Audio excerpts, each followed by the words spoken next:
नमस्कार, स्वागत है आपका हमारे इस विशेष बुलेटिन में।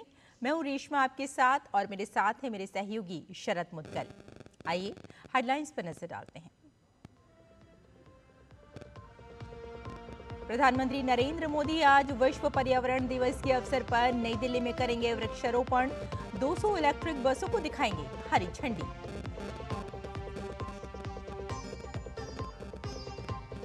न्यायाधीश यशवंत वर्मा के खिलाफ चल सकता है महाअभियोग। सरकार राजनीतिक सहमति बनाने का कर रही है प्रयास।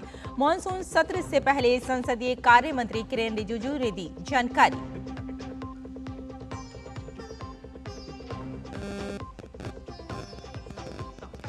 डोनाल्ड ट्रंप ने पुतिन से की फोन पर लंबी वार्ता। रूस के फाइटर जेट्स पर हुए हमलों के बारे में की चर्चा।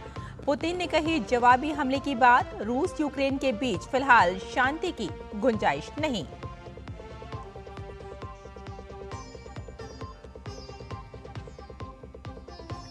विदेश मंत्री डॉक्टर एस जयशंकर आज भारत मध्य एशिया बिजनेस फोरम को करेंगे संबोधित। सेंट्रल एशिया के 5 देशों के विदेश मंत्रियों के साथ करेंगे द्विपक्षीय बैठक।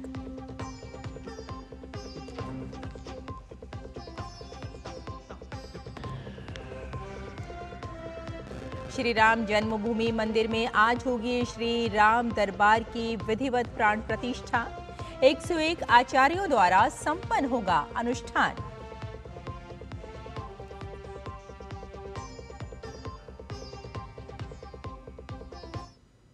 और आइए अब समाचारों पर डालते हैं विस्तार से नजर।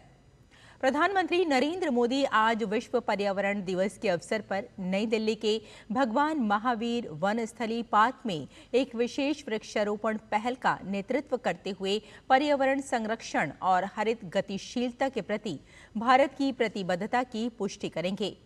प्रधानमंत्री एक पेड़ मां के नाम पहल के अंतर्गत बरगद का पौधा लगाएंगे। ये अरावली ग्रीन वॉल परियोजना का हिस्सा होगा, जिसका उद्देश्य 700 किलोमीटर लंबी अरावली श्रृंखला को फिर से वनों से परिपूर्ण करना है। ये परियोजना दिल्ली, राजस्थान, हरियाणा और गुजरात सहित 4 राज्यों के 29 जिलों में अरावली पर्वत श्रृंखला के आसपास 5 किलोमीटर के बफर क्षेत्र में हरियाली का विस्तार करने की एक प्रमुख पहल है।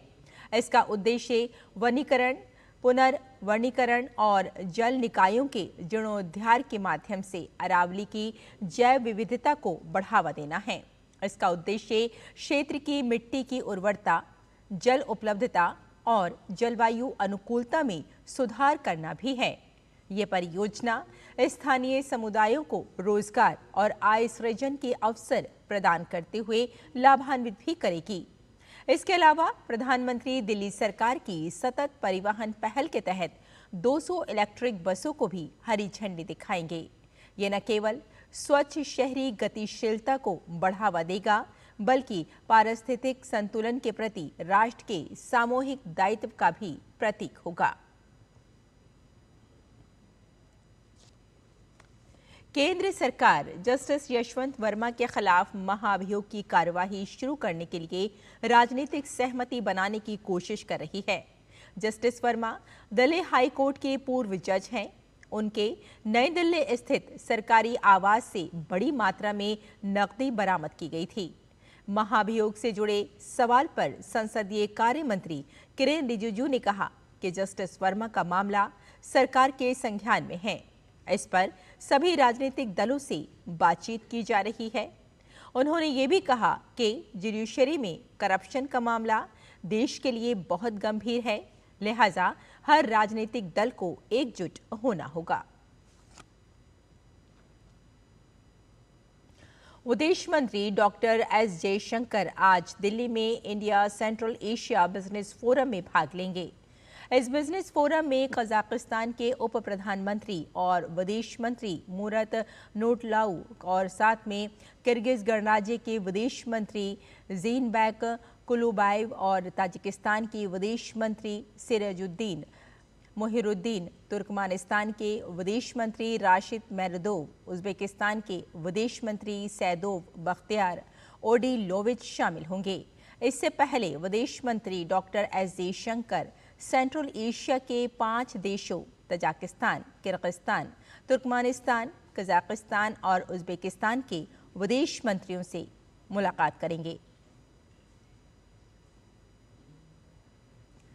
वॉशिंगटन में मौजूदा ऑल पार्टी डेलीगेशन के प्रमुख शशि थरूर ने कहा है कि भारत ने पाकिस्तान के साथ सीज फायर के लिए कभी किसी से मध्यस्थता करने को नहीं कहा। दरअसल मीडिया ने उनसे ये सवाल नेता प्रतिपक्ष राहुल गांधी के हाल में दिए गए उस बयान पर किया था जिसमें सीज फायर के लिए अमेरिकी राष्ट्रपति ट्रंप की भूमिका का जिक्र है।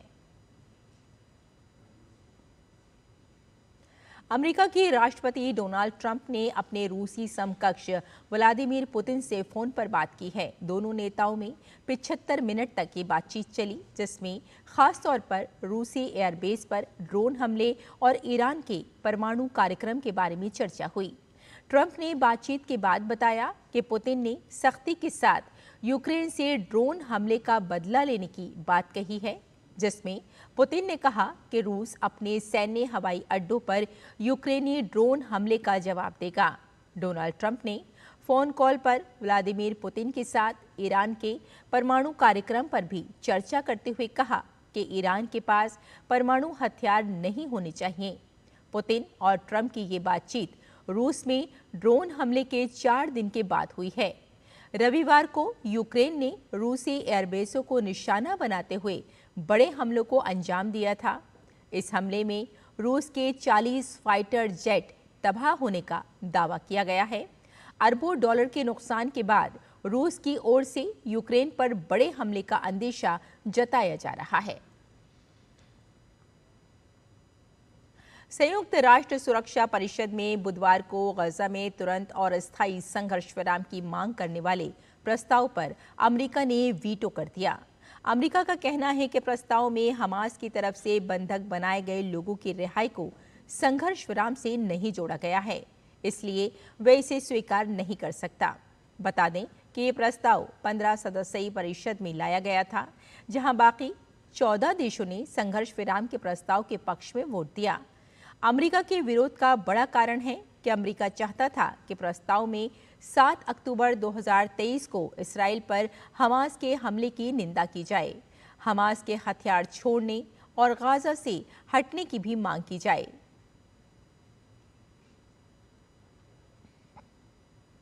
और ईरान ने अमेरिका का परमाणु समझौते का प्रस्ताव खारिज कर दिया है। ईरान के सर्वोच्च नेता आयतुल्ला अली खामनेई ने बुधवार को कहा कि अमेरिका का प्रस्ताव ईरानी लोगों के हितों के खिलाफ है। खामनेई ने साफ कर दिया कि तेहरान अपने यूरेनियम के भंडार को बढ़ाना जारी रखेगा। खामनेई ने कहा कि यूरेनियम संवर्धन का मुद्दा ईरान की ऊर्जा स्वतंत्रता की दिशा में महत्वपूर्ण है। ईरान और अमेरिका में कई दौर की परमाणु वार्ता के बाद वॉशिंगटन की ओर से तेहरान को ये प्रस्ताव भेजा गया था। इसका उद्देश्य ईरान के परमाणु कार्यक्रम पर लंबे समय से चल रहे विवाद को हल करना है। दोनों देशों के समझौते में यूरेनियम संवर्धन का मुद्दा बड़ी अड़चन है। अमेरिका कथित तौर पर और श्री राम जन्मभूमि में राम दरबार की मूर्ति की प्राण प्रतिष्ठा का अनुष्ठान आज पूरा हो जाएगा। इस मौके पर विशेष तौर पर सीएम योगी आदित्यनाथ मौजूद रहेंगे। राम मंदिर के प्रथम तल पर राम दरबार समेत अन्य विग्रहों की प्राण प्रतिष्ठा के लिए पिछले 2 दिन से अनुष्ठान चल रहे हैं। इस दिन विशेष पूजन, आरती और भोग के अनुष्ठान किए जाएंगे। मंदिर के परकोटे में बने 21 छोटे मंदिरों में देवी देवताओं की मूर्तियां स्थापित की जा चुकी हैं। पहले दिन का अनुष्ठान सुबह 6:30 बजे यज्ञ मंडप के बाहर पंचांग पूजन के साथ आरंभ हुआ। दूसरे दिन देवताओं का पूजन, अन्नाधिवास, हवन, देवस्थान, प्रसाद स्नान, शिखर स्नान, नगर भ्रमण, शय्याधिवास और न्यास जैसी विधियां संपन्न हुई। मंदिर परिसर में 21 देवी देवताओं की मूर्तियां स्थापित की गई हैं। और बेंगलुरु के चिन्नास्वामी स्टेडियम में रॉयल चैलेंजर्स बेंगलुरु आरसीबी के आईपीएल जीत के जश्न के दौरान हुए हादसे पर आईपीएल चेयरमैन अरुण धूमल ने गहरा दुख जताया है।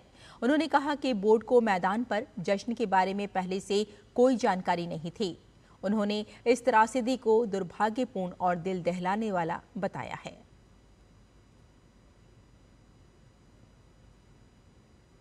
तो हमारे इस विशेष बुलेटिन में फिलहाल इतना ही। मुझे और मेरे सहयोगी शरद मुदगल को यहीं अनुमति दें। नमस्कार।